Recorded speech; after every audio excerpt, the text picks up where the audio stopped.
Povo de Deus, a paz do Senhor Jesus, como é que vocês estão? Tudo bem? Eu espero que esteja tudo ótimo nas vossas vidas. Antes de eu começar o vídeo, eu quero pedir a você que ainda não é inscrito aqui nesse canal. Por que você está perdendo tempo, amigo? Vamos lá, se inscreve aqui, clica no botão inscrever-se, ativa as notificações, clica no curtir, comenta, compartilha, faz o que você quiser. Aqui você é livre para fazer o que você quiser aqui nesse canal, mas estou pedindo a tua inscrição aí para a gente alavancar, crescer esse canal e alcançar mais pessoas com a palavra de Deus, tá bom? Tô esperando aí, hein? Dê essa força pra gente que os céus vai te recompensar. Não paga nada, é só clicar e se inscrever. Tá bom, tá feito. Taca fogo aí. Gente, deixa eu explicar a vocês. Nós estamos começando hoje um novo formato de vídeo, que esse vídeo vai ser bastante importante. Eu estava fazendo uma análise há alguns dias e percebi que esse conteúdo seria muito eficaz para aqueles alunos que estão aqui querendo aprender um pouco mais do assunto da Escola Bíblica Dominical e também alguns professores que estão assistindo o nosso conteúdo aqui. Esse conteúdo será um conteúdo separado do comentário da Escola Bíblica Dominical, mas ele será um assunto anexo ao assunto da Escola Bíblica Dominical. Eu embaralhei sua mente toda, deixa eu te explicar. Na lição da Escola Bíblica Dominical, nós temos a nossa pré-aula, que é um comentário reduzido referente ao assunto que temos na lição, com análise de cada tópico. Esse conteúdo que vai ao ar hoje é o conteúdo que nós fazemos separado do comentário, mas trazendo informações do panorama contextual, histórico, geográfico, econômico, se for o caso, da história e do enredo daquela lição. Então, esta lição que nós vamos falar essa semana é sobre Ruth e Noemi, a história do convívio entre nora e sogra. E nós queremos trazer um panorama meio contextual referente à história de Noemi e Ruth, para que você, querido aluno e também professor, compreenda mais a respeito do assunto. E aí, gostou da ideia? Pois é, então fique nesse vídeo, porque nós falaremos sobre alguns contrastes a respeito do contexto que ronda a história de Ruth e Noemi, uma história fabulosa, onde vemos a mão de Deus em toda a história dessas duas mulheres que marcaram sua geração e marcaram a sua história. Fique aí que o vídeo já está começando.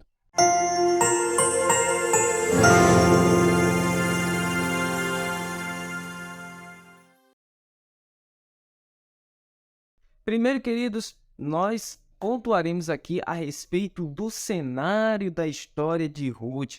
O cenário da história de Ruth, a Bíblia diz que houve uma grande fome ali em Belém, né? E Belém era conhecida como a cidade do pão. Houve ali uma crise muito grande, onde a fome assolou aquela região. E aí Elimeleque decide fugir ou sair da cidade de Belém. É claro que o texto bíblico aponta que ele não fez uma consulta a Deus referente a isso. E ele decidiu fugir e habitar ali na terra vizinha, num país vizinho que era a terra de Moabe. Ele levou com ele ali Noemi, levou a esposa, levou os filhos, Malom e Quilion, para essa terra, conforme está escrito em Ruth, capítulo de número 1, versículo de número 12. Mas existem algumas particularidades nesse contexto, que é o nome dos personagens. Primeiro, o nome Elimeleque, na linguagem hebraica, significa Deus é rei. Já o nome de Noemi significa a doce. Malom, que era um dos filhos de Noemi e Elimeleque, se chama doente. E Quilion significa definhamento ou fracasso. E aí, o que você acha desses nomes? Meio pesado, não é? Mas era isso que significava o nome dos filhos de Elimeleque e de Noemi. Outra coisa que nós podemos pontuar a respeito do contexto histórico era que a cidade de Belém e a cidade de Moabe, ela distava ali aproximadamente de 80 quilômetros. Hoje, para as nossas vias, 80 quilômetros é muito rápido, né? Para quem tem carro, aí um veículo automotivo, 80 quilômetros não é nada. Mas para a época, para quem viajava a pé, quando não muito tinha um cavalo ou um jumento, era muito longe. 80 quilômetros distava ali da cidade de Belém para a cidade de Moabe, que era o local que eles saíram em direção a Moabe para encontrar tempos melhores. Porém, nós precisamos entender, quando Deus ordena o deserto em um lugar, se você quiser sair, meu irmão, o deserto vai te acompanhar, porque é lá naquele deserto que Deus vai querer te abençoar. Então, não fuja do deserto sem consultar a Deus. Pergunte a Ele se Ele quer que você saia do deserto, porque se Ele não quiser, não adianta. Você pode buscar pastagem linda, como for, o deserto não vai sair da sua vida. Outra coisa que nós podemos pontuar aqui é que o povo da cidade de Moabe eram descendentes de Ló. Você conhece a história do povo dos descendentes de Moabe?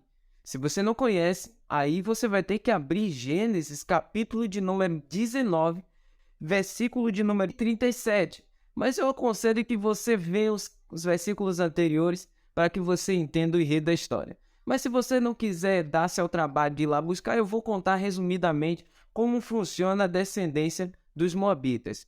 A Bíblia diz, lá em Gênesis, que quando Ló fugiu da cidade, quando o juízo de Deus vieram, eles saíram daquela cidade e começaram a morar nas montanhas, porque eles não encontraram mais cidades para que eles pudessem residir.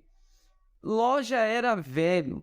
As filhas de Ló sabiam que logo o seu pai Ló iria morrer. Logo, a geração ficaria sem sucessividade.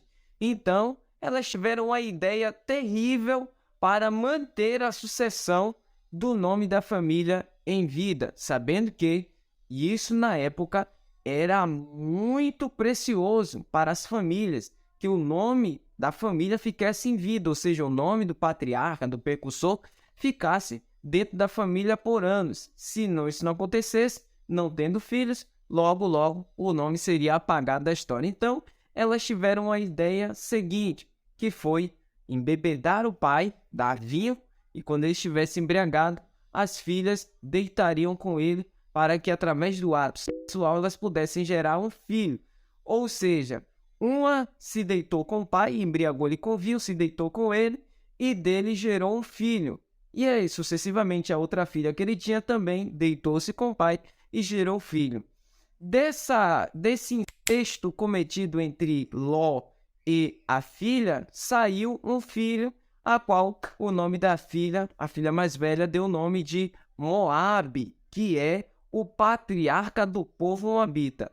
Esse povo moabita foi um povo extremamente idólatra, era um povo que prejudicou a entrada de Israel na terra de Canaã, porque eles colocavam emboscadas para coibir a passagem dos israelitas, conforme está escrito em Números, capítulo 25, versículo de número 1 ao 3. Os moabitas, eles foram proibidos de participar da membresia do povo de Israel por cerca de 10 gerações. Então foi para essa nação que Elimeleque, Noemi e toda a família se mudaram. Chegando lá, nós temos a trágica história de que Elimeleque morre, depois os filhos, Malom e Quilion morrem. Então Orfa, que era a nora de Noemi, decide voltar para o seu povo. E aí você tem a Ruth decidindo ficar com a sua sogra. E quando Noemi decide voltar para Belém, para Israel, assim a sua nora Ruth também decide acompanhar, fazendo uma grande confissão, que eu não vou entrar em muitos detalhes, espere o comentário da lição bíblica e você vai ter acesso a essas informações. Outro ponto que nós podemos destacar aqui é a viuvez no mundo antigo.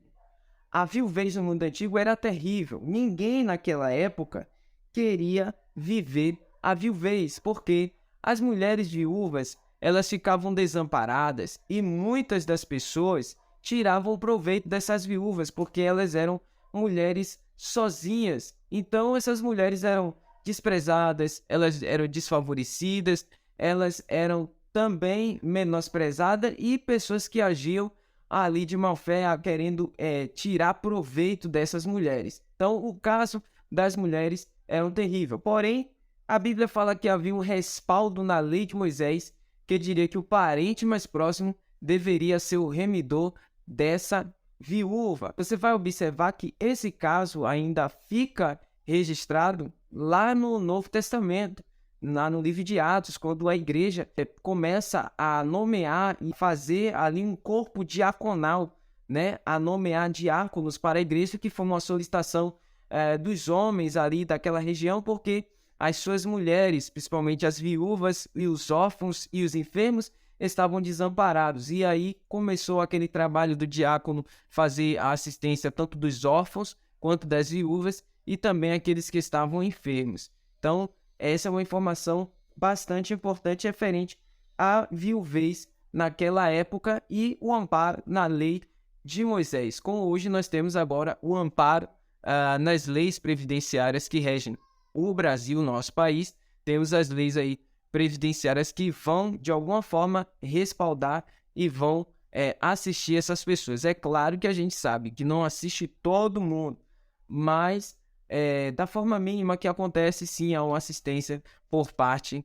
aí das leis previdenciárias que regem o nosso país. A última característica que eu posso apontar é que dentro dessa história nós vamos entender que o remidor de Ruth, ele personifica a pessoa de Jesus Cristo, que ele é o nosso parente mais próximo, né? Ele se entregou na cruz, morreu pelo nosso lugar, a fim de remir a nossa vida, nos dar um livre acesso na presença de Deus. Então, esse é um conteúdo que fala referente ao contexto da história de Ruth. Se você gostou, deixa teu like, teu comentário, compartilha com todo mundo e não esqueça de se inscrever aqui no nosso canal, tá bom? Eu espero você no nosso próximo vídeo do canal.